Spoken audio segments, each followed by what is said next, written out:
I stared at my bank app in disbelief, my hands trembling as I held my phone under the elegant dining table at Le Jardin, one of Boston's most exclusive French restaurants. The notification glared back at me. Card declined. Next to me, my husband. James wore a subtle smirk as he sipped his vintage Bordeaux, while his parents, the esteemed Dr. and Mrs. Harrison, watched me with barely concealed satisfaction. 3 years of marriage, and it had come to this, a power play over my career, as a software developer, executed in the most public way possible. The evening had started like any other family dinner, tense but manageable. The crystal chandeliers cast a warm glow over the private dining room, and the soft classical music playing in the background did little to ease the growing knot in my stomach. I'd known something was wrong when James had insisted on this particular restaurant, the same place where he'd proposed 4 years ago. Back then, I'd been a promising junior developer at a startup. Now I was leading my own team at one of the city's top tech firms. And that, apparently, was the problem. "Sarah, darling," Margaret Harrison's voice cut through my thoughts, dripping, with false concern. "Perhaps you should try your other card." She adjusted her pearl necklace, a gesture I'd come to recognize as her tell when she was particularly pleased with herself.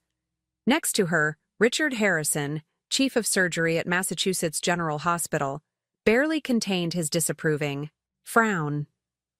I pulled out my other card, already knowing what would happen.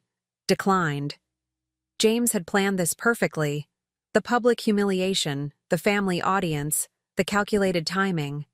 All because I'd refused to quit my job and take a more suitable position at his family's charitable foundation. They wanted a society wife, someone to organize galas and sit on boards, not a woman who spent her days coding and leading engineering teams. "This is what happens when you insist on being unreasonable," James said quietly, sliding his credit card across the table. "We talked about this, Sarah. The foundation position would be perfect for you. More appropriate for someone in our social circle, more fitting for a Harrison wife." The worst part wasn't the cancellation of my cards. I had my own savings they couldn't touch, something I'd always maintained despite James's insistence on merged finances. No. The worst part was watching the man I'd fallen in love with, the man who'd once supported my dreams, transform into someone I barely recognized. The James I'd met at MIT, brilliant and kind, seemed like a distant memory now. "I won't be needing that," I said, pushing his card back. My voice was steady, despite the anger and hurt churning inside me. I reached into my clutch and pulled out something I'd been carrying for weeks, ever since I'd first sensed the shift in our marriage. A single credit card, one James didn't know about, connected to an account he couldn't touch. Margaret's eyes narrowed as I handed it to the hovering waiter. "What's this?" she demanded, her perfectly manicured hand gripping her wine glass a little too tightly. "James, I thought you said you'd handled all the cards." "He did," I replied, before James could speak. "All the ones he knew about." I met my husband's shocked gaze. "Did you really think I wouldn't have a backup plan? That I wouldn't protect myself after watching what happened to Clara?" The mention of Clara, James's first wife, who'd been financially devastated after their divorce, caused an immediate reaction. Richard started coughing into his napkin, and Margaret's face turned an interesting shade of red. James, however, went completely still. "Sarah," he warned, his voice low, "this isn't the place." "Actually," I cut him off, "this is exactly the place. You chose it, after all. You wanted an audience? Fine. Let's give them one. Let's tell everyone how you and your family have been pressuring me to give up my career, my independence, everything I've worked for, just to fit your outdated image of what a wife should be." The waiter, who had returned with my card, quickly retreated. Around us, other diners were beginning to take notice of the tension at our table, but I wasn't finished, not even close. After months of subtle manipulation, of watching James slowly transform from my partner into his parents' puppet, something inside me had finally snapped. The story was just beginning, and as I sat there in that elegant dining room, surrounded by Boston's elite, I knew that by the end of the night, everything would change. What James and his family didn't know, couldn't know, was that I had more than just a secret credit card up my sleeve. I had information that could shake the very foundation of the Harrison family's carefully constructed facade. And unlike Clara, I wasn't going to disappear quietly into the night. The silence that descended over our table felt suffocating. James's hand, which had been resting casually on the white tablecloth, curled into a tight fist. I could see the muscle in his jaw twitching, a tell he'd had since our first year together at MIT, back when our biggest arguments were about whose turn it was to buy coffee during late-night coding sessions. "Perhaps we should order," Margaret suggested, her voice artificially bright as she signaled for the waiter. But I noticed how her eyes darted nervously around the restaurant, checking to see if anyone had overheard my outburst. The Harrisons had always been obsessed with appearances, with maintaining their position in Boston's social hierarchy. It was one of the many things that had started to suffocate me over the past year. The waiter approached cautiously, clearly, sensing the tension. As he recited the evening's specials, I found myself remembering the first time James had brought me to Le Jardin. It had been different then. We were just two brilliant software engineers in love, celebrating my first major promotion. He'd been so proud of me that night, his eyes shining as I talked about my plans for revolutionizing our company's security protocols. When had that pride turned to resentment? "I'll have the coq au vin," Margaret announced, breaking through my thoughts. "Richard?" "The beef bourguignon," he replied curtly, not bothering to look up from his menu. "And another bottle of the Bordeaux." When it was my turn, I smiled at the waiter. "The salmon en croûte, please." My voice was steady, even as I felt James's disapproving glance. The salmon was the most modestly priced entree on the menu, a deliberate choice that I knew would irk him. Ever since his promotion to Chief Technology Officer at his family's company 6 months ago, he'd become increasingly fixated on projecting the right image. "The Dover sole for my wife," James interrupted, trying to assert control over the situation. "She loves Dover sole." I turned to face him, maintaining my composure. "No, James. I'll have the salmon. I can order for myself, just like I can manage my own career and my own finances." The waiter's pen hovered uncertainly above his notepad. James's face flushed with anger, but he nodded stiffly. "The salmon for my wife, then.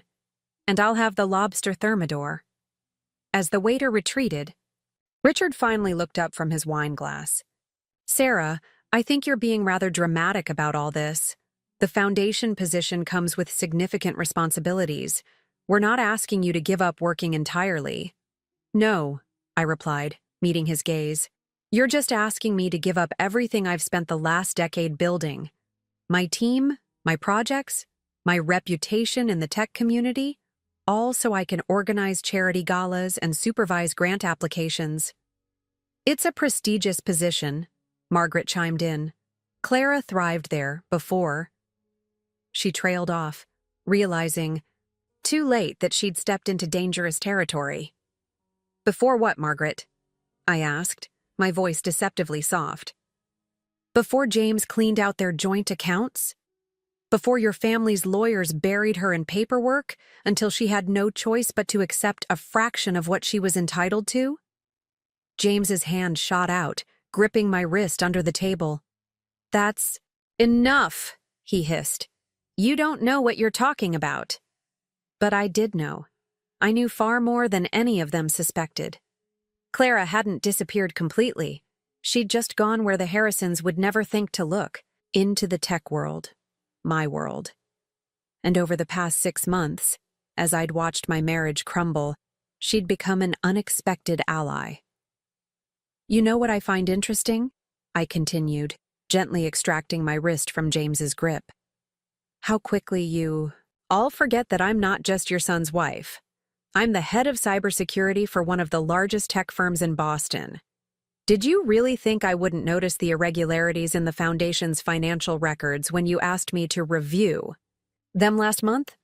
Richard's fork clattered against his plate. Margaret's face, already pale, went absolutely white. And James? James looked like he'd seen a ghost. What exactly are you implying? Richard demanded, his voice barely above a whisper. I took a sip of my water, letting the tension build. Around us, the restaurant continued its elegant dinner service, oblivious to the bomb I was about to drop. I'm not implying anything yet. I'm simply pointing out that if you want to control someone, you should probably make sure they don't have access to your servers first. The wine steward approached with Richard's requested bottle of Bordeaux, but Margaret waved him away with a trembling hand.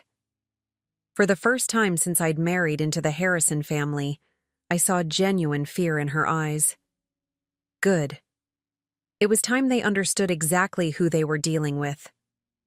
Now, I said, smoothing my napkin in my lap, shall we discuss the real reason you're so desperate to get me under your control at the Foundation? Or should we wait for the main course? The silence that followed my question was interrupted by the arrival of our appetizers. The delicate arrangement of foie gras on Margaret's plate seemed to capture her full attention, while Richard mechanically adjusted his silverware, a habit I'd noticed he fell into when stressed. James hadn't moved, his face frozen in that particular expression I'd come to recognize, the one that meant he was rapidly calculating probabilities, trying to figure out his next move. It was the same look he'd worn when we first met. You know? I began, delicately spearing a piece of my salad. I still remember the day James and I met at the MIT hackathon. I was the only woman on my team, and we were competing against his group for the top prize. Your son was so convinced his team would win that he bet me dinner at Le Jardin if I could beat him. I allowed myself a small smile at the memory. He never expected my security algorithm to outperform his by such a margin. Sarah, James warned, but I continued as if he hadn't spoken.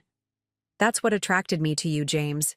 Your competitiveness, yes, but also your respect for skill and intelligence, regardless of where it came from. You didn't care that I was a scholarship student from a public school in Michigan, or that my father was a mechanic instead of a surgeon.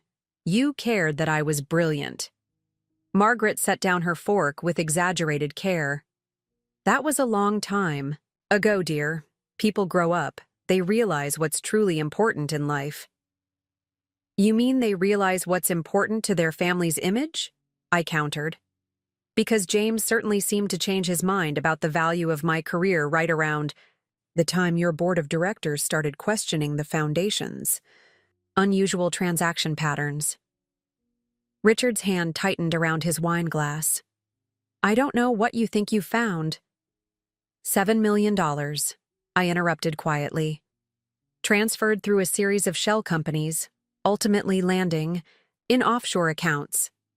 All traced back to Foundation grants that were supposedly funding educational initiatives in developing countries. Except those schools don't exist, do they? The color drained from Richard's face. James reached for his water glass, his hand visibly shaking. I felt no satisfaction in their distress, only a deep sadness for what could have been, because they didn't know the whole story yet, didn't know that my investigation had started months before they'd ever asked me to look at their systems. I was already tracking similar patterns, I explained, my voice steady. My team had been hired to investigate a series of sophisticated financial frauds targeting nonprofits. The perpetrators were experts at hiding their tracks, but they made one crucial mistake. They got greedy and they got sloppy. Sound familiar, Richard? Margaret's perfectly manicured nails drummed against the table. If you're suggesting that, the Harrison Family Foundation... I'm not suggesting anything, I cut in. I'm telling you that I know. I know about the embezzlement, the fake charities, the kickbacks. I know about the board members being blackmailed into silence. And I know that's why you're so desperate to get me under your control. Because I'm the only one who's managed to follow the money all the way to its source. James finally found his voice. If you know all this, why haven't you reported it? I turned to look at my husband, really look at him. Despite everything, I could still see traces of the man I'd fallen in love with. The brilliant, ambitious programmer who'd once valued truth and integrity above all else. Because I kept hoping you'd choose me, I admitted softly. Choose us, our partnership, the future we planned together. I kept waiting for you to remember who you were before your family convinced you that image was more important than ethics. The waiter approached with our main courses, but Margaret waved him away with a shaking hand. The food wasn't important anymore. We'd moved far beyond the pretense of a family dinner. What do you want? Richard asked, his surgeon's composure finally cracking. Money? A position on the board? I laughed, but there was no humor in it. That's the problem with your family, isn't it? You think everything and everyone can be bought. That's why you never understood me. Never really saw me as anything more than an inconvenience to be managed. But I'm not Clara. I didn't marry James for his money or his family name. I married him because I believed in our shared vision of using technology to make the world better. I turned back to my husband. Remember that, James? Remember our plans to develop affordable security solutions for small nonprofits? Before your family convinced you that profit margins were more important than purpose? James's face had taken on an ashen quality, and for the first time that evening, I saw a glimmer of the man I'd married. Vulnerable, uncertain, caught between loyalty to his family and his own moral compass. The truth was, I didn't want their money or their power. What I wanted was something far more valuable, something I was beginning to realize I might never get back. The trust and partnership I'd once shared with James. But as I sat there, watching the perfect Harrison family facade crumble, I knew that the next few minutes would determine not just my future, but the future of everyone at that table. The maître d' hovered anxiously at the edge of our private dining area, clearly sensing the mounting tension. Margaret attempted to wave him over, probably hoping to diffuse the situation with another bottle of wine, but I caught his eye and gave a subtle shake of my head. This conversation needed to happen with clear minds. You said you've been tracking similar patterns, James said slowly, his tech background finally engaging with the implications of my words. How long have you been investigating the Foundation? I took a careful sip of water, buying time to choose my next words. Do you remember last Christmas when you were so angry that I had to work through the holidays? That urgent security breach I was dealing with? I watched understanding dawn on his face. It wasn't our company's systems I was protecting. It was tracking the first signs of the Foundation's fraudulent activities. That's impossible, Richard interjected, but his voice lacked its usual authority. Our security systems are state-of-the-art. We have the best money can buy, I finished for him. Yes, you do. But here's what you never understood about me, Richard. I don't just manage security systems, I build them. And every system, no matter how sophisticated, has vulnerabilities if you know where to look. Margaret's hand trembled as she reached for her wine glass. James, darling, surely you can control your wife's access to our systems. I couldn't help but laugh at that. Control my access? James may be your CTO, but he's not the only one with technical expertise. In fact, I pulled out my phone and opened a secure folder. Would you like to see the transaction records from last Tuesday? The ones showing the $2 million transferred to a supposed educational initiative in Guatemala? James leaned forward, his professional curiosity momentarily overriding his family loyalty. Tuesday's records are encrypted with a quantum-resistant algorithm. Even I don't have access to those yet. No, you don't, I agreed. But Clara did something very smart before she left. Something none of you noticed because you were too busy destroying her reputation and freezing her assets. Richard's surgical calm finally cracked. What are you talking about? Clara was just a socialite. She didn't know anything about our systems. Clara was a lot of things you never bothered to learn about, I corrected him, including being one of the first investors in my startup before I sold it and joined the corporate world. She understood tech a lot better than you gave her credit for. And she left breadcrumbs, digital breadcrumbs that only someone with the right technical knowledge would know how to follow. The color drained from James's face. The backdoor access. It wasn't a coding error, was it? No, I confirmed. It was deliberately placed there, hidden in a way that would only be noticeable to someone who knew exactly what to look for. Clara might not have had concrete proof of the Foundation's activities when she left, but she made sure that someone would eventually find it. Margaret's perfectly composed facade was crumbling. This is absurd. You can't possibly expect us to believe that Clara.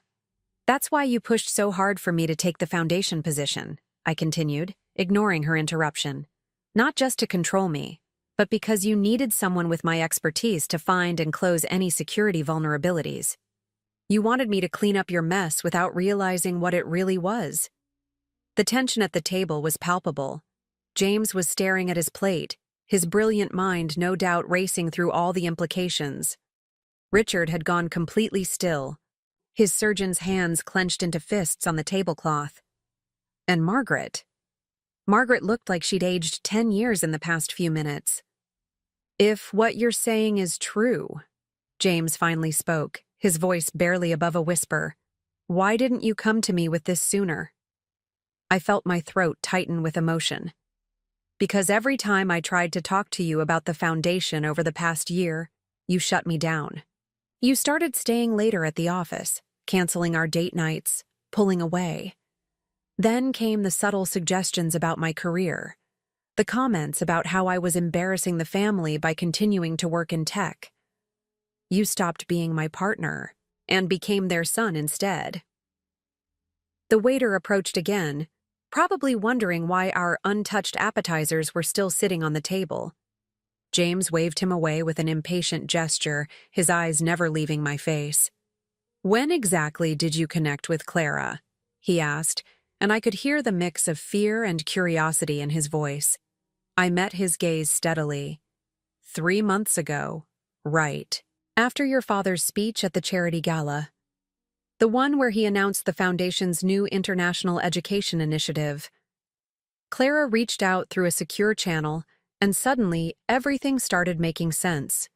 The irregular transactions, the shell companies, the pressure to get me away from my cybersecurity position. And now? Richard demanded, his voice hoarse. What do you plan to do with this information? I leaned back in my chair, feeling the weight of the encrypted drive in my clutch. That depends on what happens in the next few minutes, because this isn't just about the Foundation anymore. This is about choices, yours and mine. And James? I turned to my husband. You're about to make the most important choice of your life.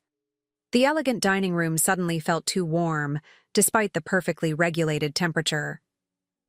Around us, other diners continued their meals in blissful ignorance of the drama unfolding in our private corner.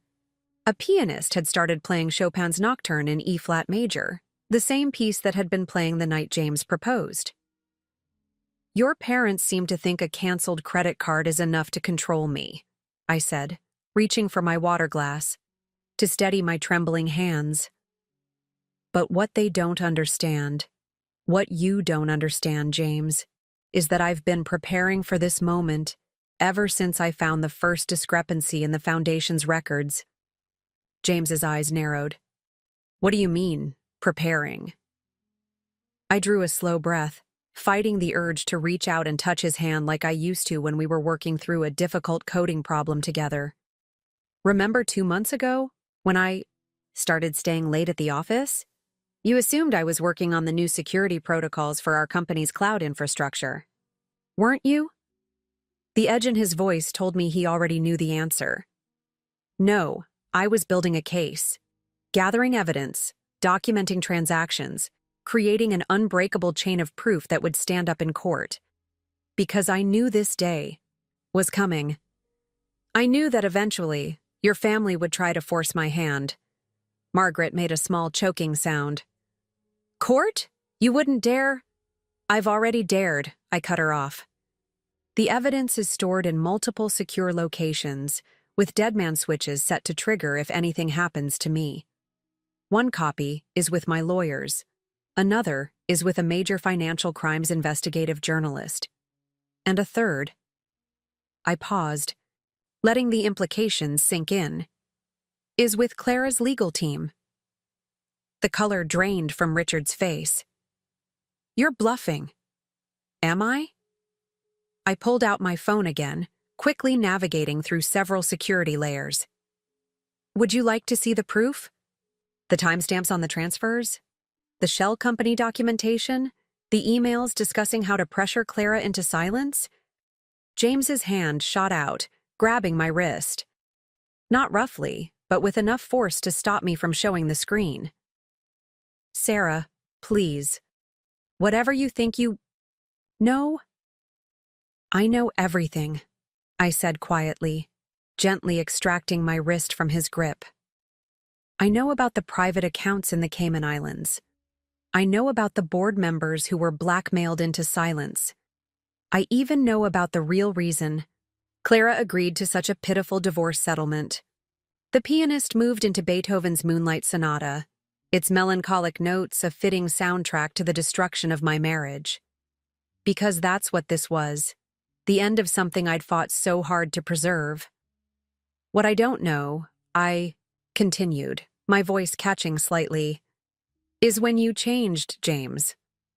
When did you become someone who would help cover up financial fraud? When did maintaining your family's image become more important than doing what's right? James ran a hand through his hair, a gesture so familiar it made my heart ache. It's not that simple, Sarah. The foundation does good work. The money we raise?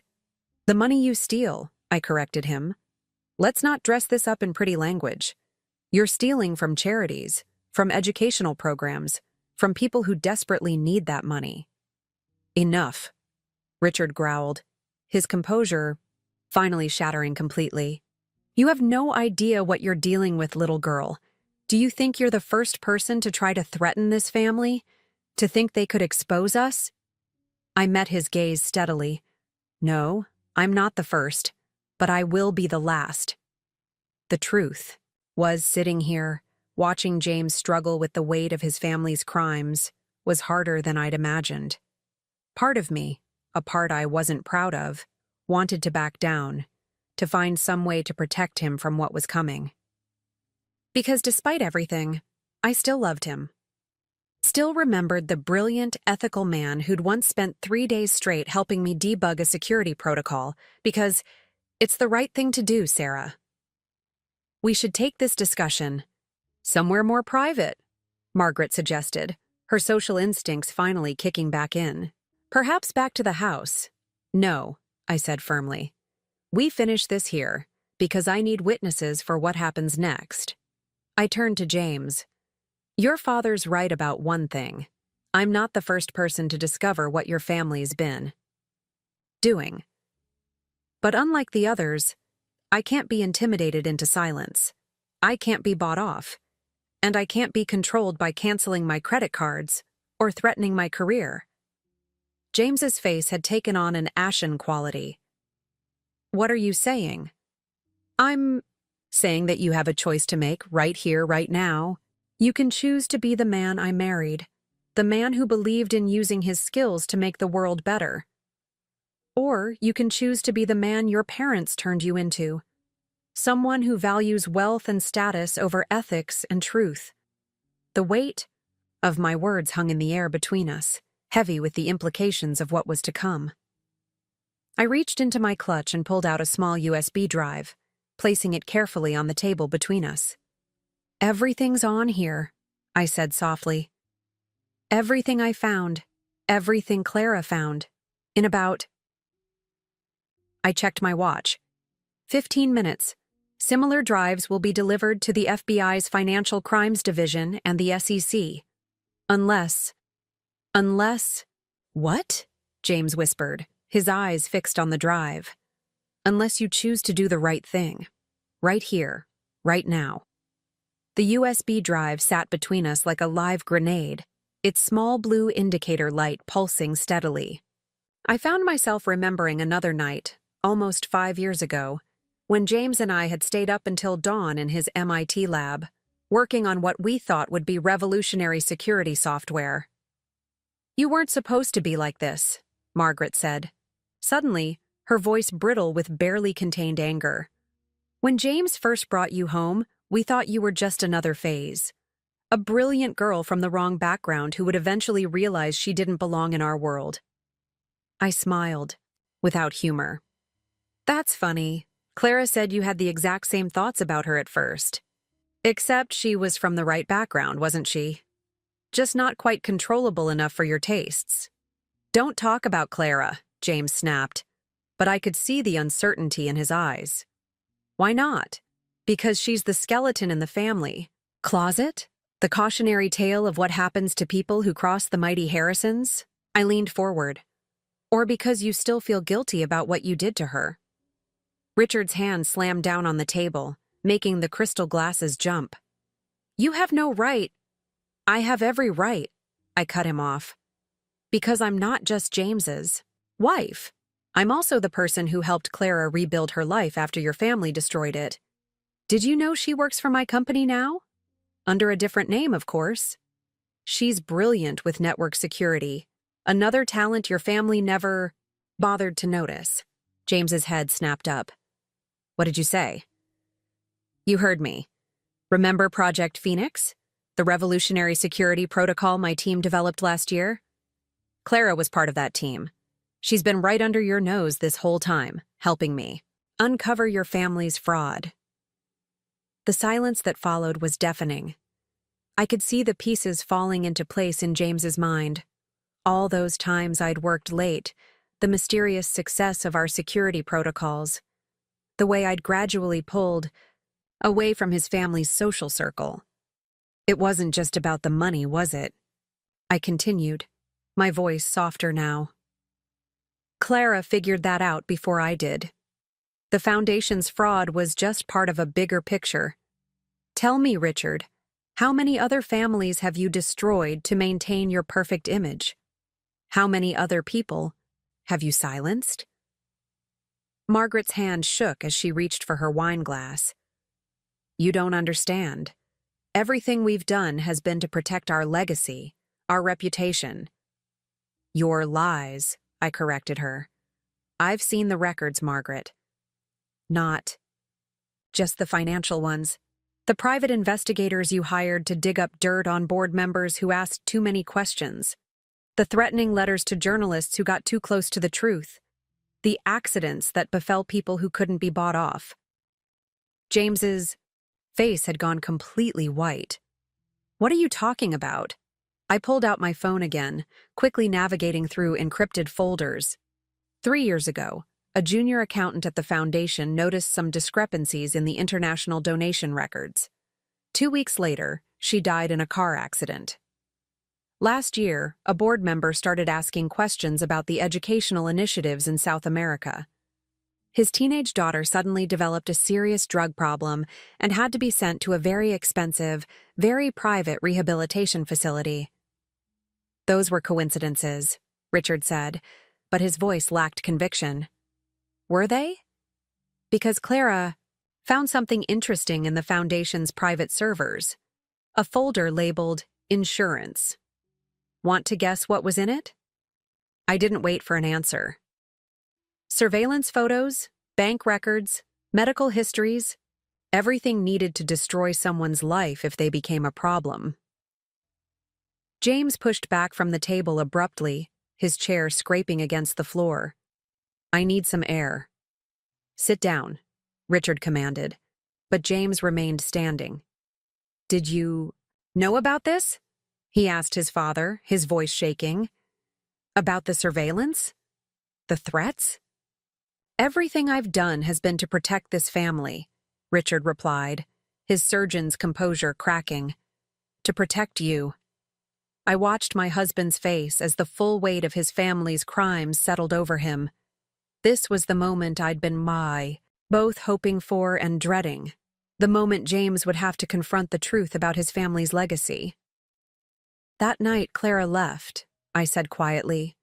She wasn't running away from a failed marriage. She was running for her life. Because she'd found evidence of something even worse than financial fraud, hadn't she, Richard? Something that would destroy not just the foundation, but the entire Harrison family. Margaret made a small, choked sound. James turned to his mother, his face a mask of confusion and growing horror. Mom? Don't, Richard warned, but it was too late. The medical research, Margaret whispered, her perfectly maintained facade finally crumbling. The experimental treatments, the falsified trial results. And there it was. The final piece of the puzzle, the secret that Clara had discovered and that I'd spent months verifying. Because the Harrison family's corruption went far beyond simple financial fraud. It reached into the very heart of Richard's medical practice, into the experimental treatments he'd been conducting through the Foundation's healthcare initiatives. The USB drive continued its steady pulse, counting down the minutes until everything would be exposed. I looked at James, the man I'd loved, the man I'd hoped would choose truth over family loyalty, and waited for him to make his choice. The experimental treatments, James repeated slowly, sinking back into his chair. Dad's research on advanced cancer therapies, the ones that made his reputation. His eyes met mine, desperate for denial. Sarah, please tell me that's not what this is about. I pulled out another document from my clutch, a simple spreadsheet that had taken months to compile. 37 patients, I said quietly. All terminal cases, all wealthy. All desperate enough to try an experimental treatment that promised miraculous results, and all of them dead within 6 months. Richard's face had taken on an unnatural pallor. Those patients were terminal. They knew the risks. Did they? I interrupted. Did they know that the success rates you showed them were fabricated? That the previous trial data was manipulated? That you were using the Foundation's charitable medical programs in developing countries to conduct unauthorized trials? James's hands were shaking as he reached for the spreadsheet. How did you find this? Clara found the initial evidence in the Foundation's secured medical database. But it was your mother's meticulous record-keeping that provided the real proof. I turned to Margaret. You documented everything, didn't you? Every payment, every confidentiality agreement, every threat made to ensure silence. Richard leaned forward, his surgeon's hands clasped tightly on the table. You're looking at this all wrong. The potential benefits of these treatments. Benefits? The word exploded from me, causing nearby diners to glance our way. Tell that to Maria Santos's family. James's head snapped up. Who? Maria Santos, age 42, mother of 3. Stage 3 breast cancer patient who participated in your father's revolutionary treatment program last year. I pulled up another document on my phone. Would you like to read her autopsy report? The one that your father made sure was buried. Under layers of legal paperwork and falsified medical records? That case was an anomaly, Richard started, but I wasn't finished. Or how about David Chen, age 35, financial analyst with stage 2 pancreatic cancer. He mortgaged his house to pay for your miracle treatment, left behind a wife and twin daughters. The official cause of death was listed as complications from advanced cancer. But we both know that's not what really happened, don't we, Richard? The color had drained completely from Richard's face. James looked like he might be sick. Sarah, he whispered, please tell me you're wrong about this. Tell me there's another explanation. I felt tears threatening to spill, but forced them back. I wish I could. God, James, you have no idea how much I wish I could tell you this was all a mistake. that your father's research was legitimate, that the foundation was really helping people. But I can't, because the evidence is irrefutable. 6 minutes now. The USB drive's pulsing seemed to match the pounding of my heart. The children's program, James said suddenly. The new educational initiative. When is it supposed to launch? Next month, Margaret answered before she could stop herself. The first phase 1 of 3, I interrupted. Starting with schools in Dar es Salaam, Guatemala, expanding to Ethiopia and Bangladesh by end of year. Total estimated reach, 10,000 children. I met Richard's eyes. 10,000 potential test subjects for your next round of experimental treatments. James stood up so abruptly his chair toppled backward, the crash drawing startled looks from nearby tables. You were going to experiment on children? My God, Dad, what have you become? Sit down, Richard hissed. You're making a scene. A scene? James laughed, a horrible, broken sound. You're worried about making a scene when you've been planning to use innocent children as lab rats? 4 minutes. The USB drive's light was steady now, marking the approaching deadline. James, darling. Margaret reached for her son's hand. Everything we've done has been for the family, for our legacy. Surely you can understand. Understand what? He yanked his hand away. Understand that my father has been killing people. With unauthorized treatments? That you've been using our charitable foundation as a cover for medical experiments? That you were planning to experiment on children? It's more complicated than that, Richard started, but James cut him off. No, it's really not. He turned to me, his face a mask of anguish. The credit cards, the pressure about my job, the constant pushing to get you away from cybersecurity. It was all about this, wasn't it? About keeping your secrets safe. I nodded slowly. They knew I was getting close. Margaret's perfect composure cracked entirely. We had to protect the family name. You don't understand what it took to build this legacy. A legacy built on dead bodies, I cut in sharply.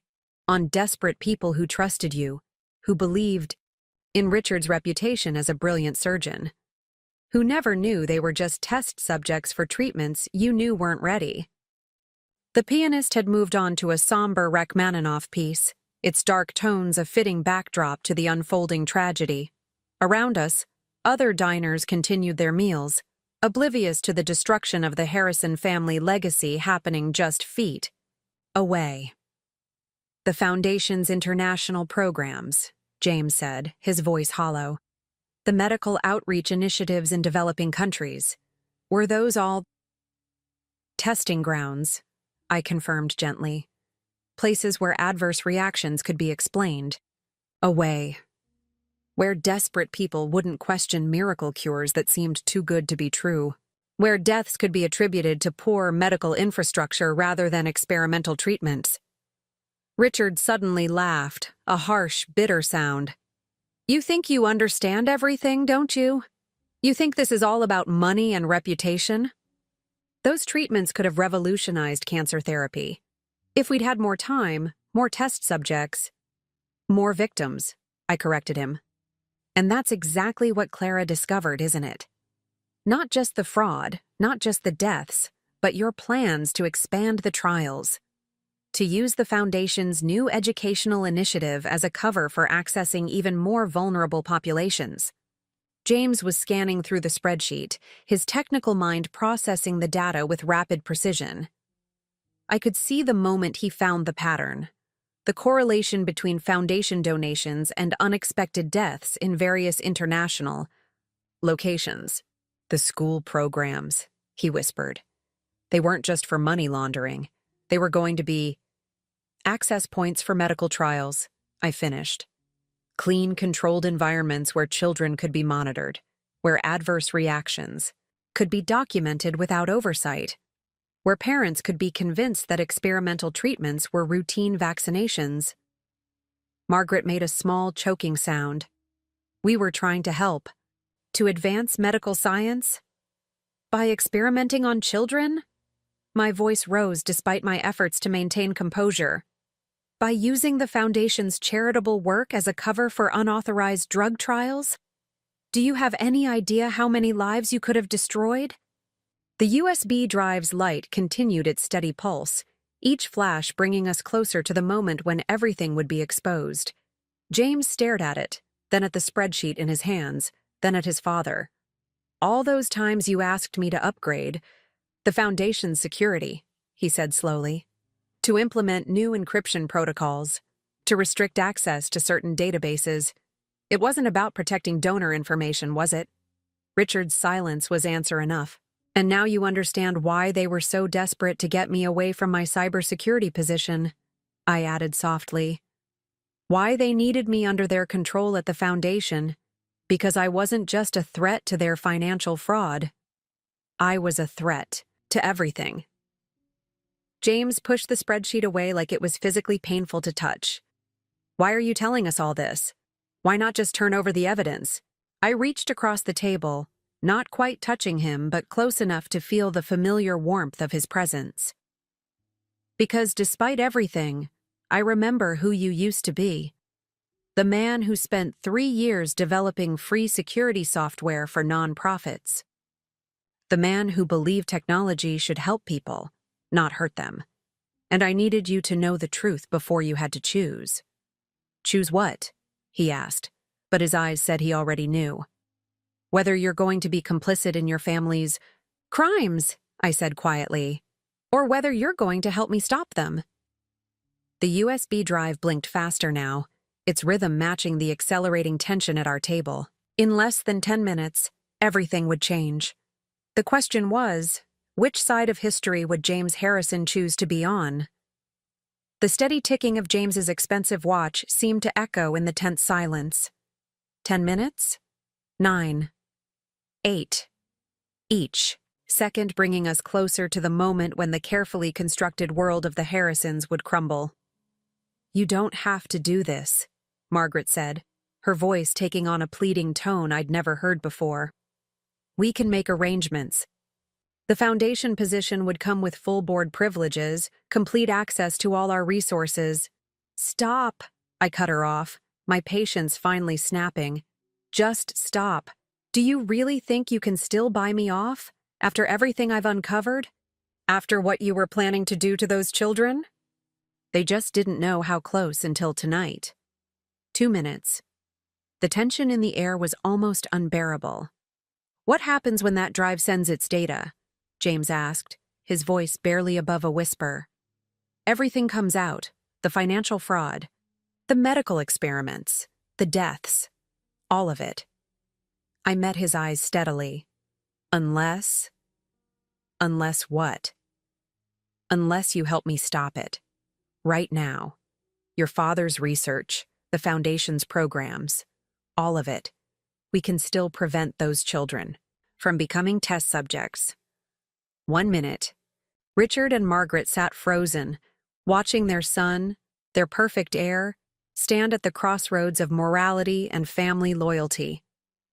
James looked at his father, then his mother, then back to me. I could see the battle raging behind his eyes. Years of family conditioning warring with his own moral compass. If I help you, he said slowly, my parents will go to prison. Yes, the Harrison name will be ruined. Yes, everything they've built will be destroyed. Everything they've built was destroyed the moment they decided to sacrifice innocent lives for their legacy, I corrected gently. 30 seconds. The USB drive's light was now a constant glow. James closed his eyes, took a deep breath, and made his choice. Give me your phone, James said, extending his hand toward me. His voice was different now, harder, more resolved. It was the voice of the brilliant programmer I'd fallen in love with, the one who could solve impossible problems under impossible pressure. Richard started to rise. James, think about what you're doing. I am thinking. James cut him off. Sharply. For the first time in years, I'm actually thinking clearly. He turned back to me, The phone, Sarah. Now. I hesitated for a fraction of a second before placing my phone in his palm. James immediately began typing, his fingers flying over the screen with practiced precision. I recognized the intensity in his expression. It was the same look he'd worn during our hackathon days when we were racing against time to crack impossible security protocols. The dead man's switch, he muttered, more to himself than to us. It's not just time-based, is it? You would have built in additional triggers. Multiple fail-safes, I confirmed. Location tracking, biometric monitoring, network status checks. Margaret made a small, desperate sound. James, please. Whatever you're thinking of doing. Be quiet, he snapped, not looking up from the phone.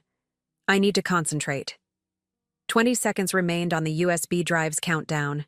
James's fingers continued their rapid dance across my phone's screen, navigating through layers of security I'd spent months building. I watched in growing amazement as he systematically dismantled and rebuilt protocols in real time. There, he said finally, just as the USB drive's light turned solid. I've rerouted the primary data streams and modified the trigger parameters. He looked up at me.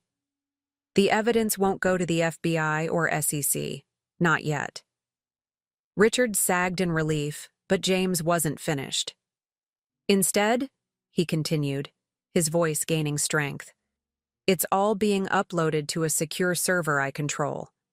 Every document, every record, every piece of evidence Sarah and Clara collected. He turned to his parents, and it's going to stay there, as insurance. Insurance? Richard's face darkened. Are you threatening us, son? No, Dad. I'm stopping you. James's voice was steady now, certain. Here's what's going to happen. First, you're going to shut down the Foundation's international programs. All of them. Immediately. That's impossible, Margaret protested. The contracts are signed. The announcements have been made. Then unsign them. Make new announcements. I don't care how you do it, but those programs end. Tonight. James's tone left no room for argument. Second, you're going to turn over all of your research data, Dad. Every trial, every patient record, every result, real and falsified. Richard's face had turned an alarming shade of red. You can't be serious. I've never been more serious in my life, James cut him off. Because option 2 is that I let Sarah's evidence go public right now. Your choice. I watched this transformation in awe. This was the James I'd known was still there, buried under years of family manipulation and pressure. The man who understood right from wrong, who had the courage to stand up for his principles. The Foundation's legitimate charitable work can continue, he continued, his tech CEO efficiency taking over. But under new management and with complete transparency. I'll oversee the transition personally. And if we refuse? Richard's voice was dangerous now. James met his father's gaze, steadily. Then I'll press this button right now, and you can explain to your country club friends why you're being led out of your hospital in handcuffs tomorrow morning. The silence that followed was absolute. Even the pianist seemed to have paused, between pieces, as if the very air in the restaurant was holding its breath. Why? Margaret whispered, tears streaming down her perfectly made-up face. Why would you turn against your own family like this? Because you stopped being my family the moment you decided that profits and prestige were worth more than human lives. James's voice cracked slightly. Because somewhere along the way, you turned into people I don't recognize anymore. People who would experiment on children. People who would kill to keep their secrets. He turned to me then, and I saw something in his eyes I hadn't seen in months. Respect, admiration, and maybe, just maybe, a glimmer of the love we'd once shared. Sarah was right, he continued. About everything. About who I used to be. About what really matters. He squared his shoulders. And now I'm going to do what I should have done months ago. I'm going to help her make this right. Richard's surgical calm finally shattered completely. If you do this, you'll destroy everything we've built, everything we've worked for. No, James interrupted. I'll be saving what's left of our family's soul. He stood up, straightening his tie with steady hands. You have until midnight to give me your decision. After that, everything goes public. He turned to me, extending his hand. Shall we? I looked at his offered hand, then at his face. Determined, resolute, finally free of his family's toxic influence. This was the moment everything changed, the moment when power shifted irrevocably. Taking his hand, I stood. Yes, I said simply. We shall. As we walked away from the table, leaving Richard and Margaret sitting in stunned silence, I heard James murmur, I'm sorry it took me so long to see the truth. You saw it when it mattered most, I replied softly. The night air was cool on our faces as we stepped out of Le Jardin. Behind us, a dynasty built on lies was crumbling.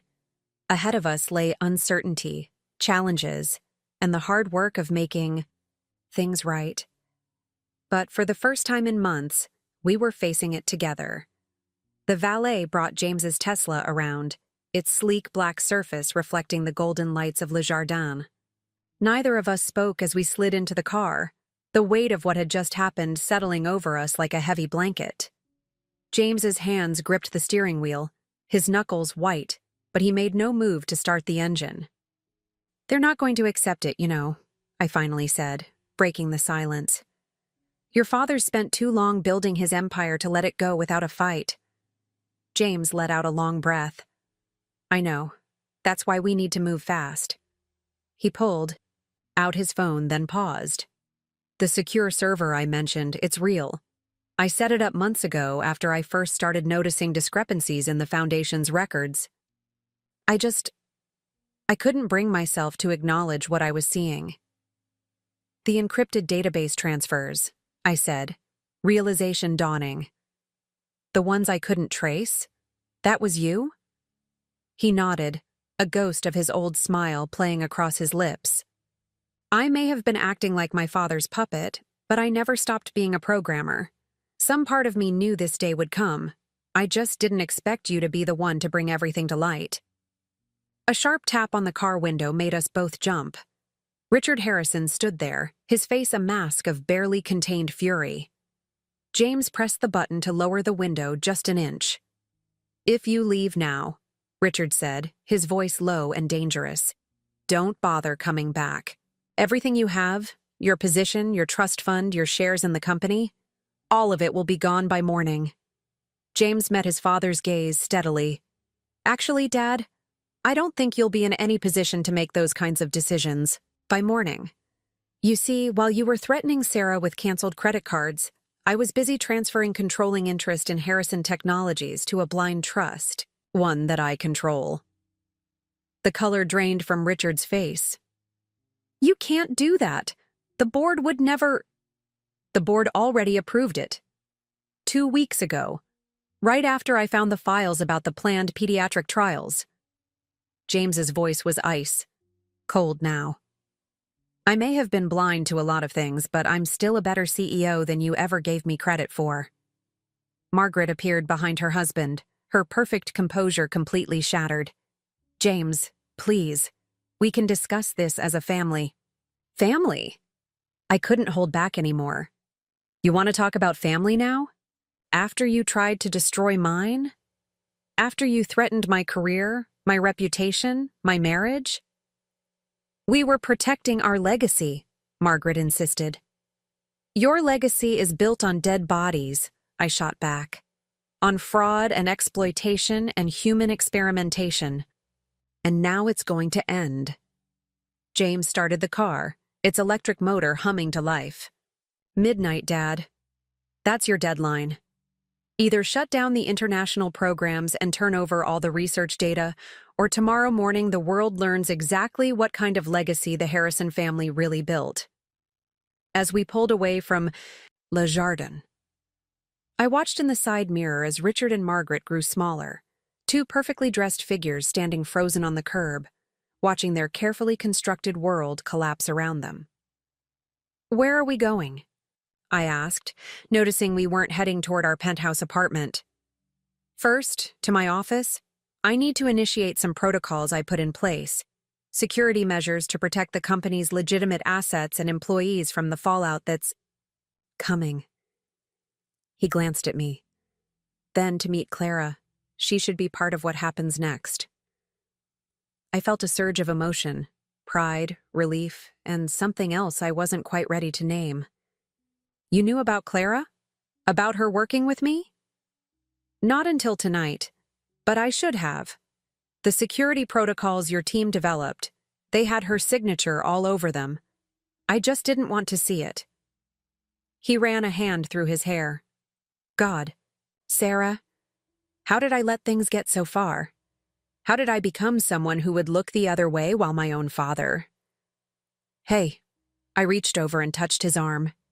"You stopped it. When it mattered most, you chose to do the right thing." "Because of you," he said quietly. "Because you were brave enough to stand up to them, to stand up to me."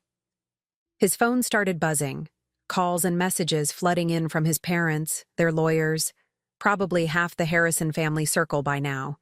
He ignored them all. "They're going to try to paint you as the villain," he said. "They'll say you're trying to destroy the family out of spite, or greed, or—" "Let them," I interrupted. "The evidence speaks for itself. And speaking of evidence..." I pulled out my own phone, quickly navigating through encrypted folders. "There's something you need to see. Something Clara found in your father's private server." James pulled into the underground parking garage of Harrison Technologies headquarters. "What is it?" "A list of names, dates, locations." I handed him the phone. "Every patient your father experimented on, every death he covered up, every family he silenced with threats or bribes." His hands shook slightly as he scrolled through the document. "There are hundreds of names here. And those are just the ones we could verify. There are probably more." I took back the phone. "That's why we can't back down, James. Not even if they agree to your terms. These families deserve justice." He nodded slowly, his face set with determination. "Then we'll make sure they get it. All of them." He turned to face me fully. "Whatever happens next, we do it together. No more secrets. No more divided loyalties." As we stepped out of the car, the towering glass headquarters of Harrison Technologies looming above us, I felt a shift in the air. The end of one chapter and the beginning of another. The next few hours would change everything, not just for us, but for hundreds of families who had been silenced by the Harrison legacy. And this time, we were on the right side of history. James's private office occupied the entire top floor of Harrison Technologies headquarters, a glass-walled sanctuary with panoramic views of Boston's glittering skyline. As we stepped out of the private elevator, I noticed the subtle changes he'd made since taking over as CEO. Gone were Richard's ostentatious artwork and pretentious decorations, replaced by clean lines and functional elegance. "Clara should be here in 20 minutes, James said, moving immediately to his computer. "I've given her full security clearance. The guards know to let her up." I watched as his fingers flew across the keyboard, initiating protocols and security measures we'd once designed together, in what felt like another lifetime.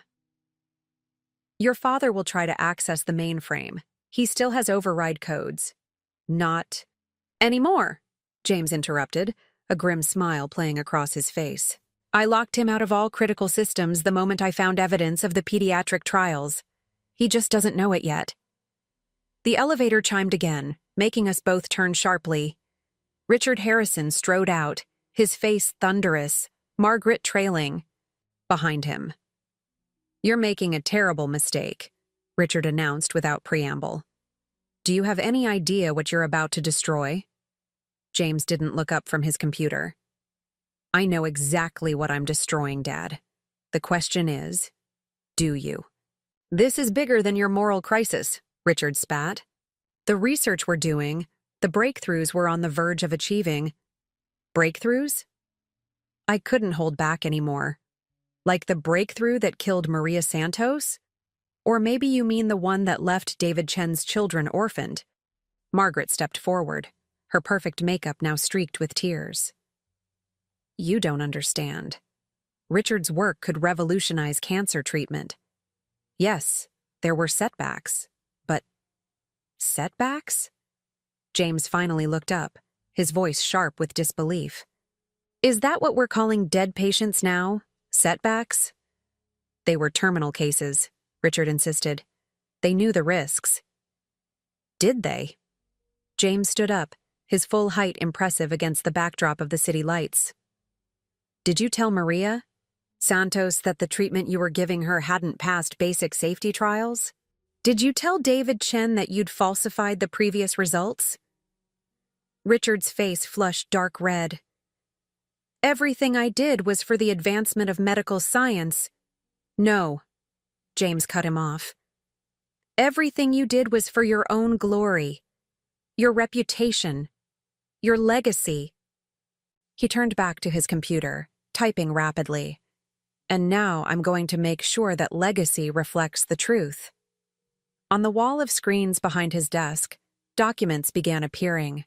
Patient records, financial transfers, email exchanges, the evidence Sarah and Clara had spent months collecting, now displayed in stark, undeniable detail. Margaret gasped. James, please. Think about what this will do to the family name. I am thinking about it, James replied, his voice steady. I'm thinking about all the families who trusted us, who believed in Dad's reputation, who thought the Harrison name meant integrity and excellence. A new set of documents appeared on the screens, photographs, surveillance reports, threatening letters. The paper trail of the Harrison family's intimidation tactics. My God, Margaret whispered, seeing the evidence of their crimes laid bare. What have we become? That's the first intelligent thing you've said all night, a new voice announced, from the elevator. We all turned to see Clara standing there, her blonde hair now dyed dark brown, her former socialite polish replaced by sharp professionalism. She stepped into the office, her heels clicking against the marble floor. Hello, Richard, Margaret. Her voice was cool, controlled. It's been a while. Richard's face went from red to white in an instant. Me, Clara confirmed. Surprised. To see me? I suppose you thought I'd stay disappeared after you threatened to destroy my life if I ever came forward about what I'd found. Margaret took an unsteady step backward. Clara, we never meant— Save it, Clara cut her off. I'm not here for your excuses. I'm here to make sure you can't do to anyone else what you did to me. She moved to James's computer, her fingers joining his on the keyboard. I watched in admiration as they worked in tandem, their technical skills complementing each other perfectly. The international programs are being suspended, James announced. All funds frozen, all contracts put on hold. You can't do this, Richard started forward, but I stepped between him and the computer. Actually, he can, I said. And he is. Right now, every board member is receiving documentation of your unauthorized experiments. Every partner organization is being notified of the Foundation's suspension. Every regulatory body is getting evidence of your fraudulent research. You'll destroy everything, Richard's voice cracked. Years of work, millions in funding. Better than destroying more lives, James replied without looking up. Better than experimenting on children. The screens filled with new data, the plans for the international schools, the carefully disguised medical testing protocols hidden within routine health screenings. Margaret swayed on her feet, finally seeing the full scope of what they'd been planning. It's done, Clara announced, stepping back from the computer. All systems locked down, all data secured. Richard lunged forward suddenly, his surgeon's composure completely shattered. I won't let you— James caught his father's arm mid-motion, his grip firm but not brutal. Yes, you will. Because if you don't, if you try to fight this, everything goes public. Not just the medical fraud, not just the financial crimes, but everything. Every patient, every cover-up, every threat. You'd destroy your own father? Richard whispered. No, Dad, James replied softly. You did that yourself. I'm just making sure you can't destroy anyone else. The city lights played across the office, casting long shadows as the Harrison family legacy crumbled in real time. Clara's presence was a silent testimony to all they'd done, all they'd tried to hide. And as I watched James finally stand up to his parents, I saw not just the man I'd married, but the man he was meant to be all along. The night wasn't over yet, but the worst was behind us. The truth was out, and there was no going back. The first rays of dawn were beginning to paint the Boston skyline when Harrison Technologies' board of directors began arriving. One by one, they filed into the conference room adjacent to James's office, their faces a mixture of confusion, anger, and fear. Clara, James, and I had spent the night preparing for this moment, organizing evidence, securing systems, and making sure every detail was properly documented. Ladies and gentlemen of the board, James began, standing at the head of the long mahogany table. I apologize for calling this emergency meeting at such an early hour, but what I'm about to share couldn't wait. Richard and Margaret sat silently. In a corner, under the watchful eye of two security officers James had personally vetted. They looked smaller somehow, stripped of their usual power and presence. Before we begin, a board member named Thomas Chen spoke up. Where is Dr. Harrison? As chairman, he should— My father is here as a witness, James cut in, his voice firm, but he is no longer chairman of this board. As of 3 hours ago, the SEC has been notified of serious violations involving both Harrison Technologies and the Harrison Family Foundation. The room erupted in shocked murmurs. Clara stepped forward, tablet in hand, and began distributing digital copies of the evidence we'd compiled. What you're receiving now, she explained, her voice carrying clear authority, is documentation of systematic fraud, unauthorized medical experimentation, and criminal conspiracy spanning the past decade. Ms. Watson, another board member, sputtered, weren't you James's first wife? Yes. Clara's smile was razor-sharp. I'm also a senior security analyst who spent the last year helping to uncover this conspiracy.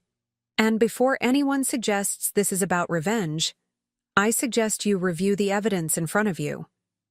I moved to the presentation screen, pulling up the first set of documents. We'll start with the financial fraud. The Foundation's international. Programs were being used to launder research funds and cover up unauthorized medical trials. The room fell silent as we methodically laid out the evidence. Bank transfers, patient records, falsified research data. With each new revelation, I watched the board members' faces shift from disbelief to horror to grim acceptance. The Children's Education Initiative, James continued, his voice tight with controlled anger, was designed as a cover for pediatric trials, unauthorized, unethical medical experiments on children in developing countries. Margaret made a small, choked sound from her corner, but no one turned to look at her. Thomas Chen, who had started the meeting defending Richard, now looked physically ill. These trials, the deaths. How did we not see this? Because the system was designed to hide it, Clara explained. Trust funds, shell companies, layers of legitimate charitable work concealing the truth. I found parts of it during my marriage to James, but I didn't have enough proof. Not until Sarah and I started working together. And now? A younger board member asked. What happens now? James straightened his shoulders. Now we make it right. The Foundation's legitimate charitable work will continue under new leadership and complete transparency. All unauthorized medical programs are being shut down. Every affected family will be contacted and compensated. The company's legitimate operations will continue, I added, pulling up another set of documents. We've already isolated the compromised divisions and frozen associated assets. With your support, we can protect the jobs of innocent employees while ensuring justice is served. Justice? Richard suddenly spoke up from his corner. You call destroying decades of medical research justice? The room fell silent as James turned to face his father. No, Dad. Justice is making sure you can't hurt any more people. Justice is giving your victims' families the truth they deserve.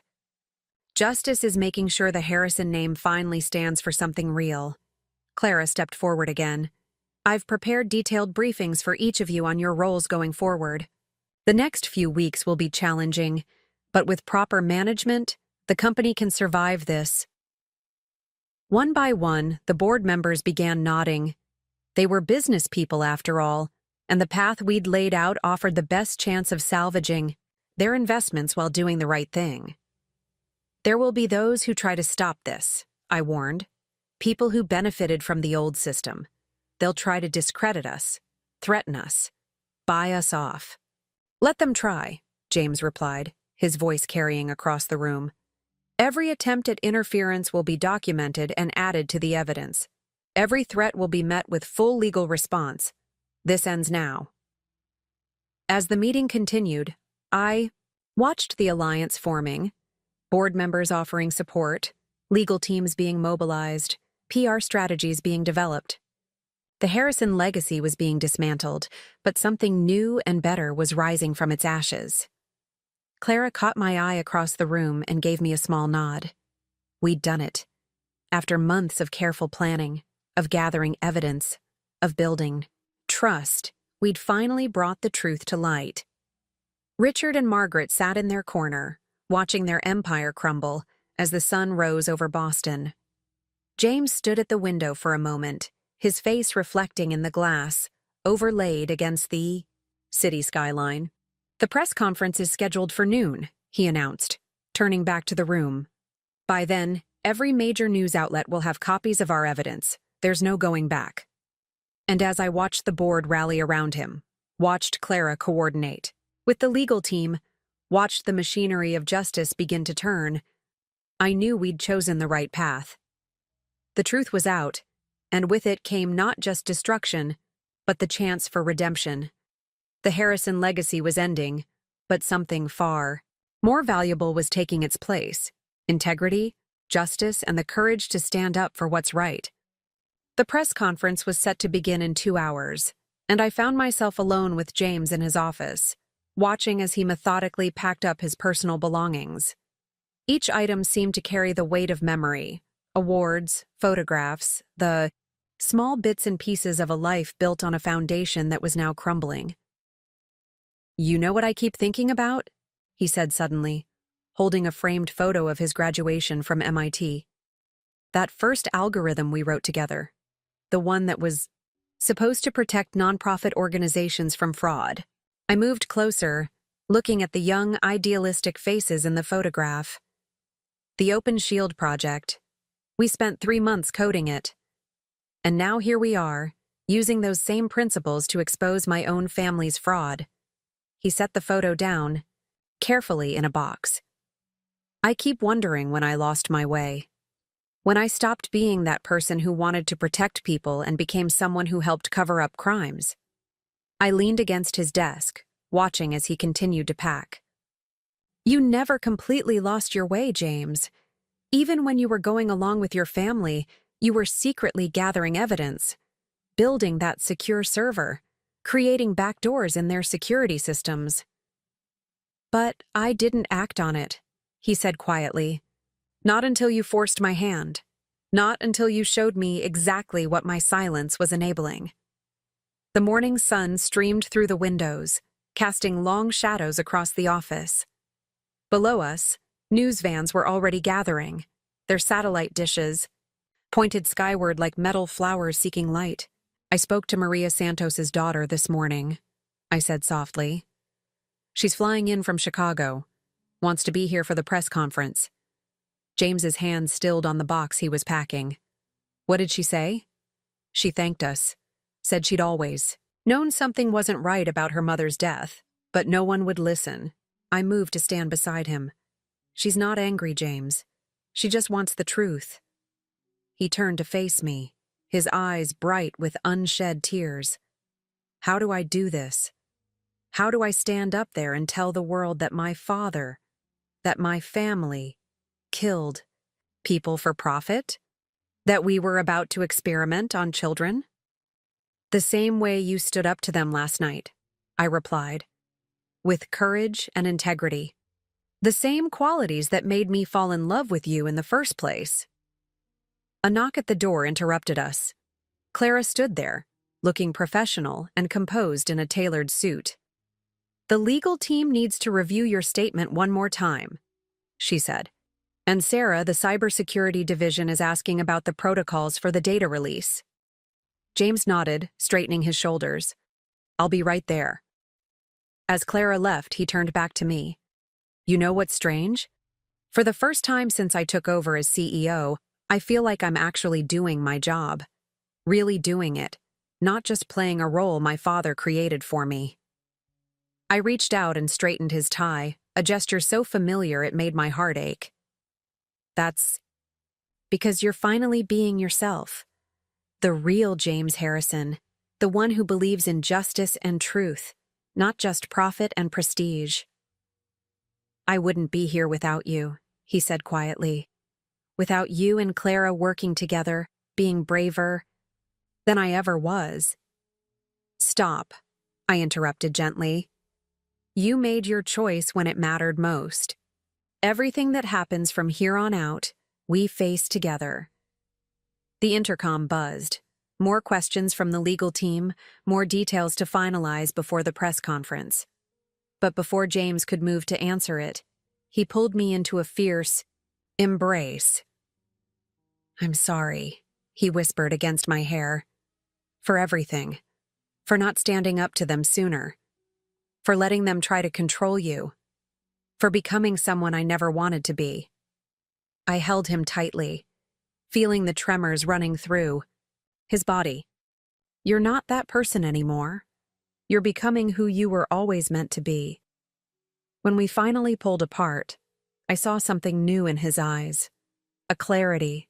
A purpose that had been missing for too long. He moved to his desk and pulled out a small notebook I recognized from our college days. Remember this? He asked, opening it to reveal pages of code written in his precise handwriting. Our original notes for the OpenShield project. I think it's time to revisit it. To use what we've learned to make sure nothing like this can happen again. A new legacy, I said, understanding dawning. Built on protecting people instead of exploiting them. Exactly. He tucked the notebook into his pocket. After the press conference, after all this is over, I want to rebuild everything. Not just the company, but our original vision. Will you help me? The question hung in the air between us, weighted with meaning beyond just business collaboration.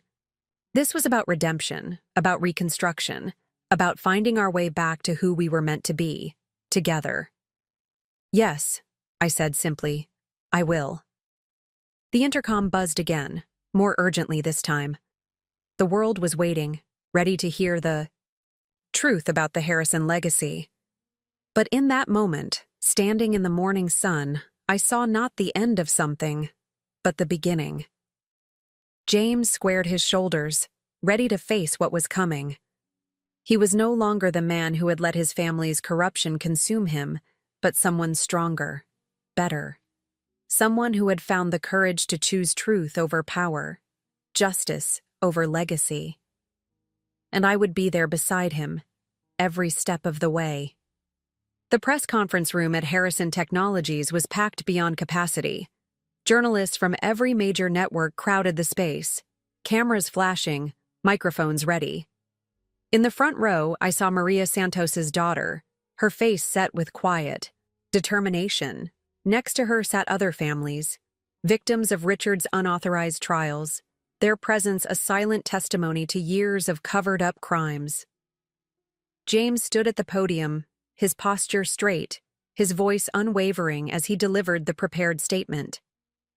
Behind him, a large screen displayed key evidence, financial records, medical data, all carefully curated to tell the truth while protecting patient privacy.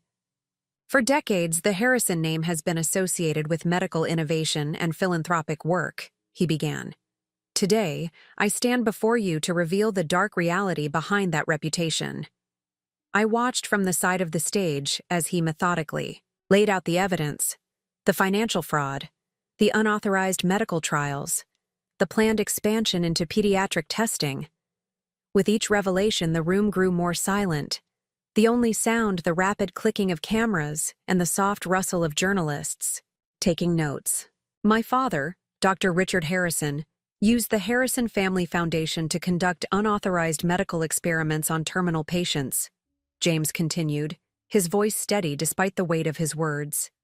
These experiments resulted in numerous deaths, which were then covered up through a complex system of legal and financial manipulation.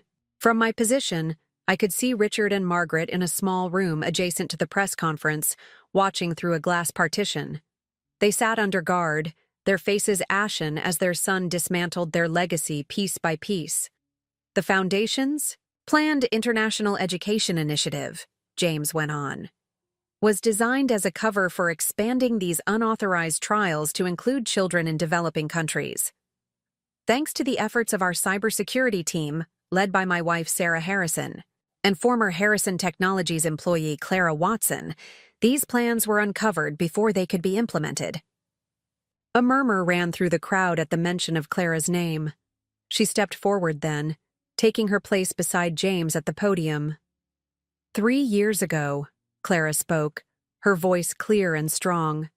I discovered evidence of these activities during my marriage to James Harrison. When I threatened to expose the truth, I was systematically threatened, intimidated, and eventually forced into hiding. Today, I stand here not seeking revenge, but justice. The questions began then, a flood of them. James and Clara handled them with remarkable composure, providing clear, factual responses backed by the evidence displayed behind them. Mr. Harrison, one reporter called out, what happens to the company now? Harrison Technologies will continue its legitimate operations under new leadership, James replied. All compromised divisions have been isolated and affected assets frozen. Our priority now is protecting our employees while ensuring complete transparency and cooperation with authorities. And the foundation? Another voice asked. The Harrison Family Foundation's legitimate charitable work will continue, but under completely new management and oversight. Every program will be audited, every donation traced, every beneficiary verified. We are already in contact with affected families to begin the process of restitution. I stepped forward then, taking my place beside James. As head of cybersecurity, I can confirm that all evidence has been secured and verified. Multiple copies have been provided to relevant authorities, including the FBI, SEC, and medical oversight boards. A young reporter in the front row raised her hand. Mrs. Harrison, you were instrumental in uncovering this conspiracy. Did you ever fear for your safety? I met her gaze steadily. The only thing I feared was staying silent in the face of such grave injustice. Every person in this room who's lost someone to these unauthorized trials deserved to know the truth. Maria Santos's daughter stood then, her voice carrying clearly across the room. My mother trusted Dr. Harrison. She believed she was participating in legitimate medical research. Instead, she became an unwitting test subject in an unauthorized trial that killed her. How many other families have similar stories? James gripped the podium tightly, but his voice remained steady. Too many. And to every one of those families, I say this. I cannot undo what my father and our foundation did to your loved ones. But I can promise you the truth, full accountability, and my personal commitment to making whatever restitution is possible. The press conference continued for another hour, each question answered with unflinching honesty. When it finally ended, the three of us, James, Clara, and I, stood together as the cameras continued to flash. Phase 1 complete, Clara murmured, her professional mask finally showing cracks of emotion. James nodded, reaching for my hand. Now comes the hard part, rebuilding, making things right. As we moved to leave the stage, Maria Santos's daughter approached us. She carried a small photograph, her mother smiling and healthy, before the trials began. "Thank you," she said simply, looking at each of us in turn. My mother deserved better. They all did. "Yes," James replied softly. "They did. And I promise you their stories will not be forgotten." We watched as she walked away, her head held high, her mother's photograph clutched to her chest. In that moment, I knew that despite the chaos and pain that would follow, we had done the right thing. The Harrison legacy of secrets and exploitation was over. In its place would rise something new, built on truth, accountability, and the courage to stand up for what's right, no matter the cost. James squeezed my hand, and I saw in his eyes not the weight of destruction, but the promise of reconstruction. We had torn down the old foundation, but from its ashes, we would build something better, something real. The truth was out, justice was beginning, and healing could finally start. 1 month after the press conference, I stood in the newly renovated offices of what was now called the Phoenix Foundation. The old Harrison Family Foundation signage had been removed, replaced by a simple logo of a rising bird, a symbol of renewal and transformation that James and I had designed together. "The first round of restitution payments went out this morning," Clara announced, walking into my office with a tablet in hand. She'd taken on the role of compliance director, ensuring that every aspect of the foundation's operations met the highest standards of transparency and ethics. 23 families so far, with more being processed. I nodded, looking out over the Boston skyline. The city looked different now, somehow both smaller and larger than it had been before everything changed. "How are the families responding?" "Most are grateful for the truth more than the money," she replied, settling into one of the chairs across from my desk. "Maria Santos's daughter has agreed to join our advisory board. She wants to help establish new protocols for medical research. Oversight." The door opened again and James entered, looking tired but determined. He'd spent the past month testifying before various regulatory bodies, working with prosecutors, and implementing sweeping changes across both the Foundation and Harrison Technologies. The board approved the new Ethical Oversight Committee, he announced, loosening his tie. "And we've received preliminary approval for the Open Shield initiative." I smiled at the mention of our revived project. What had started as a college dream of creating security protocols for nonprofits had evolved into something much bigger, a comprehensive system for preventing and detecting financial fraud in charitable organizations. "The first beta test. Sites are ready," I added, pulling up the project details on my screen. 10 small nonprofits have volunteered to help us refine the system. If it works as planned, we can start rolling it out globally within 6 months. Clara leaned forward, her expression thoughtful. "Have you heard from your parents?" James's face tightened slightly, but he answered steadily. "Dad's lawyers are still trying to negotiate a plea deal. Mom's agreed to cooperate fully with the investigation in exchange for reduced charges. The past month had been brutal for the Harrison family. Richard faced multiple criminal charges, including fraud and unauthorized medical experimentation. Margaret had suffered a minor breakdown after the press conference, but was now providing valuable information about the Foundation's operations. The Medical Review Board is almost finished analyzing your father's research data," I said gently. "Some of it might actually be legitimate. We can make sure any valid findings are properly documented and ethically pursued." James nodded, moving to stand by the window. That's what I keep telling myself. That maybe some good can come from all this. That we can transform something corrupt into something beneficial. It already has, Clara pointed out. The new transparency protocols we've implemented are being adopted by other foundations. The Open Shield initiative will help protect countless organizations from fraud. And most importantly, the truth is finally out. I stood up and joined James at the window. Below us, construction crews were removing the last of the old Harrison Technologies signage from the building's facade. The company had been renamed Phoenix Technologies, matching its sister foundation. The first international education program launches next week, I reminded them. Real schools this time.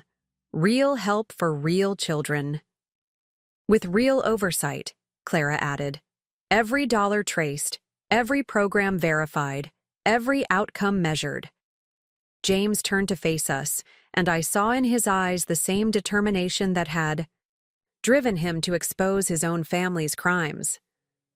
We're not just rebuilding, he said. We're creating something entirely new. Something that actually lives up to the ideals we claim to have all along. The afternoon sun cast long shadows across the office, but they seemed less threatening now, more like markers of progress than harbingers of secrets. My phone buzzed with a message from Maria Santos's daughter. The advisory board's first meeting was confirmed for next week.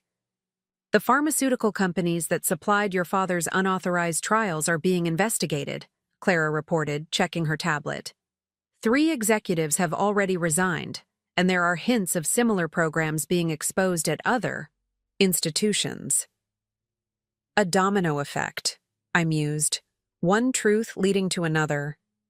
James reached for my hand, a gesture that had become both familiar and new in the wake of everything we'd been through. We should tell them about the expansion plans. I nodded, turning to Clara.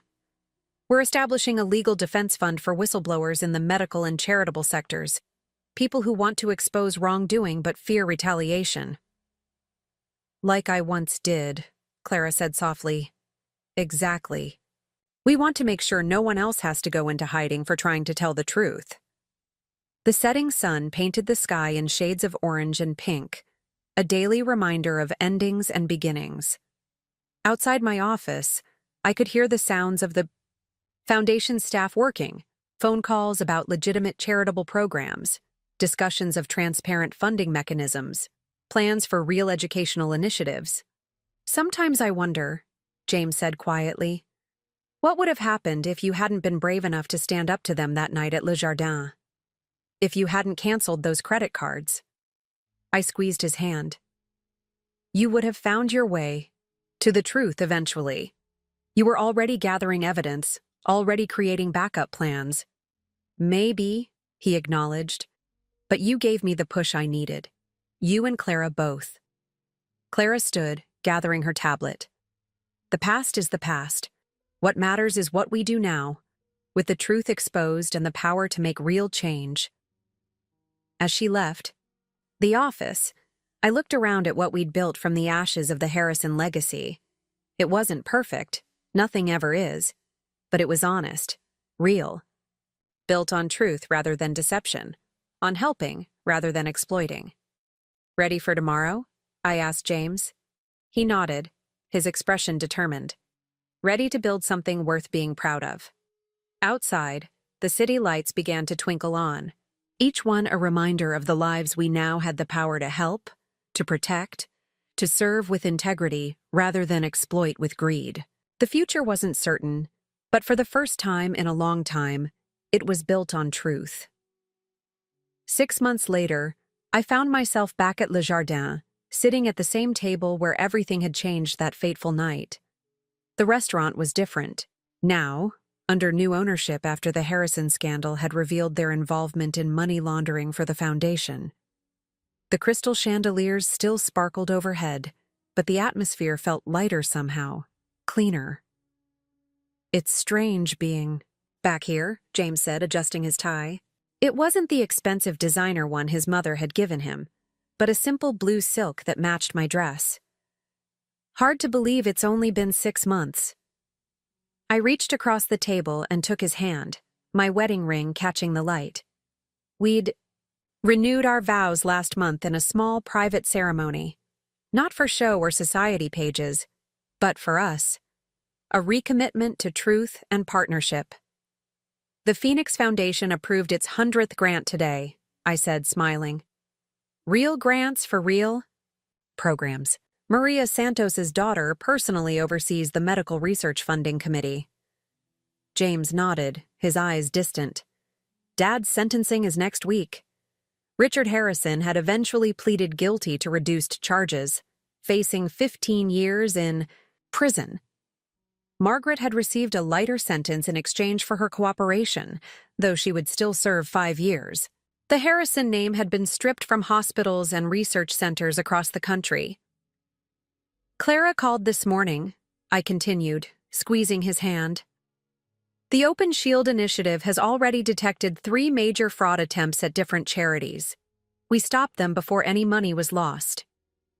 We're making a difference, James said softly.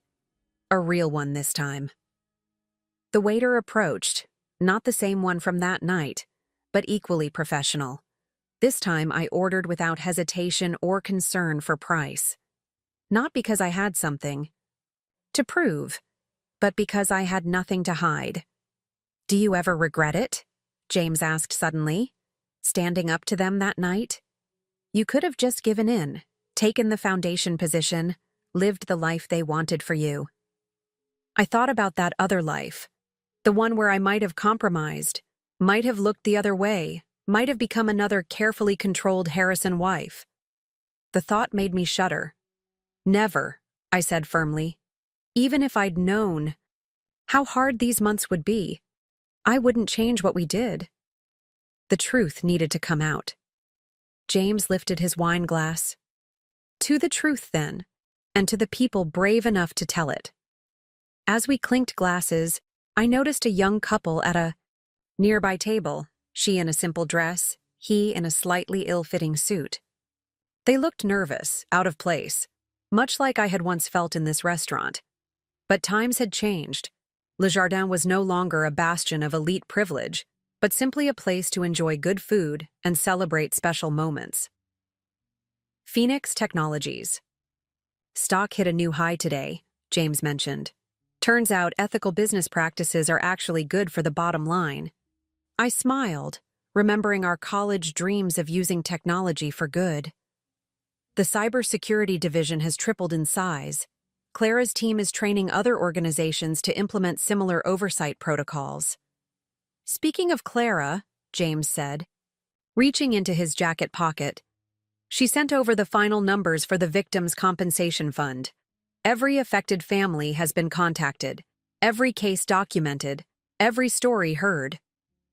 The weight of those stories still sat heavy on our shoulders, but now it was a weight we carried together, openly, with purpose rather than shame. Your mother's therapist says she's making progress, I offered gently, starting to understand the magnitude of what they did, genuinely wanting to make amends. James nodded slowly. She asked to make a donation to the Foundation's new medical ethics program. From her personal accounts, not the family money, I think. I think she's finally seeing things clearly. The restaurant had filled up around us, the quiet murmur of conversation creating a gentle backdrop. Through the windows, I could see the Boston skyline, the Phoenix Technologies building standing proud, its new logo a beacon in the night. You know what I realized? I said, watching the city lights twinkle. That night, when your father canceled my credit cards, he thought he was showing his power over me. But really, he was just showing how weak their kind of power is, the kind built on control and fear rather than truth and integrity. James lifted my hand to his lips, kissing it softly. You showed me a different kind of strength. You and Clara both did. Our desserts arrived. Simple creme brulee, not the elaborate confections the Harrisons would have insisted on. As we shared the dish, I thought about all the changes these 6 months had brought. The Phoenix Foundation was now a leader in transparent charitable giving, its protocols being adopted by organizations worldwide. Phoenix Technologies had become known for its ethical business practices and innovative security solutions. The Open Shield initiative was protecting nonprofits across the globe. But more importantly, we had changed. James was no longer the conflicted son trying to please his corrupt parents, but a leader committed to making genuine positive change. I was no longer the outsider fighting to maintain my identity against their control, but a partner in building something truly meaningful. "Ready to go home?" James asked as we finished our dessert. I nodded, standing and smoothing my dress. As we walked out of Le Jardin, I paused at the entrance, looking back at the table where it had all begun. "You know," I said softly, "they thought canceling my credit cards would force me to submit to their control. Instead, it gave me the push I needed to stand up for what's right." James pulled me close, kissing my forehead. "Sometimes the attempts to break us are exactly what make us strongest." We stepped out into the night, leaving behind the ghost of that other evening, that other couple, that other life. Ahead of us lay not the weight of a corrupt legacy, but the promise of a future built on truth, integrity, and the courage to stand up for what's right. The Harrison name might have been destroyed, but something far more valuable had risen from its ashes, a testament to the power of truth, the strength of partnership, and the enduring impact of choosing to do what's right, no matter the cost.